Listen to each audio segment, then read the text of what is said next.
Hello guys, আপনারা কেমন আছেন? আশা করছি ভালো আছেন। আমিও ভালো আছি।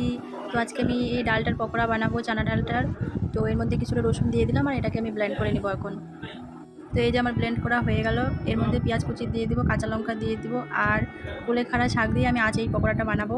তো শাকটা আমি ধুয়ে নিয়েছি, এটাকে কুচি করে এখন এর মধ্যে দিয়ে দিব আর কি হলুদ দিয়ে দিব, জিরা গুঁড়ো দিয়ে দেবো এর মধ্যে, আর একটু আদা আমি গ্রেটারে গ্রেট করে নেব। তো এভাবে গ্রেট করে নেব। তো এভাবে আপনারাও বাড়িতে বসে বানাবেন, খুব ভালো লাগবে খেতে। তো আমি লবণ দিয়ে দিচ্ছি এর মধ্যে আর হাত দিয়ে মেখে নেবো এটাকে, আস্তে আস্তে মাখতে হবে এটাকে। এরপর আমি বেসন দিয়ে দিচ্ছি, চালের গুঁড়ো দিয়ে দেবো। এবার আস্তে আস্তে করে হাত দিয়ে এটাকে মেখে নেব।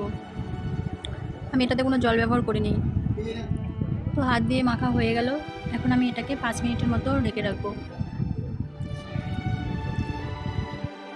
তো আমি এখন কড়াই বসিয়ে তেলটাকে গরম করে নিব আর এর মধ্যে এক এক করে সবগুলো দিয়ে দেবো।